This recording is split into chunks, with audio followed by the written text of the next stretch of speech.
这支武警特殊水上部队不仅拥有数百艘船艇，而且级别还不低。武警部队作为我国一支以陆地作战力量为主的国防力量，拥有水上部队的确会让人好奇，但其实这却非常合理，因为我国的领土不仅包括960万平方公里的陆地面积，还有473万平方公里的海域面积，而在这所有领土范围之内的执行巡逻、维稳处突以及抢险救援等任务都是归属武警负责。因此，我国在2013年重组成立的海警部队后，又在2018年正式转立武警部队成为海警总队，则显得更加合理。不过在此之前，武警部队已经有多支水上部队，而且还不是在海上，是主要驻守在我国陆地领土之上的河湖之中以及近海岛屿附近，主要以船艇大队、中队的形式存在，是武警部队系统中特殊的水兵。而武警的大队一般对应解放军的营级单位，目前在武警系统中主要有九江支队船艇大队、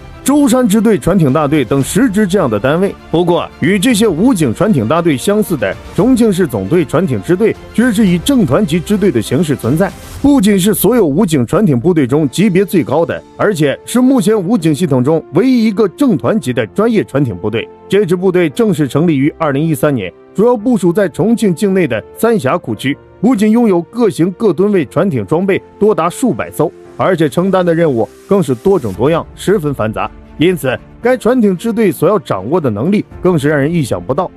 拥有数百艘船艇的武警船艇支队，除了日常水上巡逻，还要掌握哪些能力，担负哪些重任呢？武警重庆市总队船艇支队主要驻守在重庆境内万州和培陵的南岸一线，也就是三峡库区位于重庆的部分。看上去日常似乎也没有什么繁杂的工作，但其实除了常规的治安巡逻外，该支队还要担负起重要港口的安全警戒和水上反恐，以及途经此地重要物资的水上武装护卫。另外，在各种重大节日活动等期间，也要确保驻守库区的安全稳定，同时还要涉及潜入水下的搜集、侦查以及打捞等任务。在面临洪水等突发险情时，更是第一个冲上去抗洪前线的部队。所以，船艇支队的船艇虽然在吨位上无法和大海大洋上的海军、海警舰船相比，但是也必须要做到麻雀虽小，五脏俱全。不仅有巡逻艇、指挥艇和冲锋艇，以及登陆艇等数百艘船艇，而且还有编号重庆武警01号的88米速船。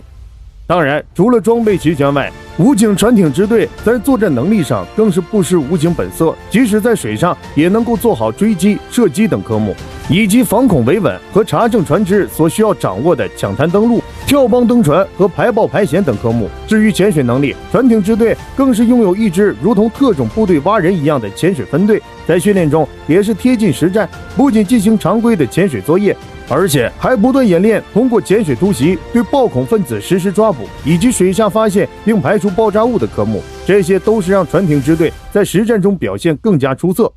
武警船艇支队在实战中都有哪些出色表现？成立10多年以来，究竟如何成为让人民放心的三峡卫士？虽然武警船艇支队每天苦练各种制敌本领，而且真正能够做到将水上船艇巡逻与反恐击敌相结合，但是这样的能力往往都是有备无患，并不意味着每天都有大量的安全危机等待处理。所以船艇支队更多的实战能力是体现在处置突发事件上的，特别是各种灾情险情。比如正是由于其潜艇分队的存在，2018年重庆发生在公交车坠江事故之后，才能迅速进行救援打捞。尽管最终10几名乘客还是不幸逝世，但是通过潜水员取回的车载行车记录仪储存卡，还原了乘客刘某攻击驾驶员影响行车安全的真相。目前成立10多年以来，船艇支队已经参与各种重大救援任务50多次，不仅要参与沉船救援的行动，还有参与扑灭山火以及应对100年一遇大洪峰等行动。在各类洪涝等灾害过程中，安全转移人民群众2万多人。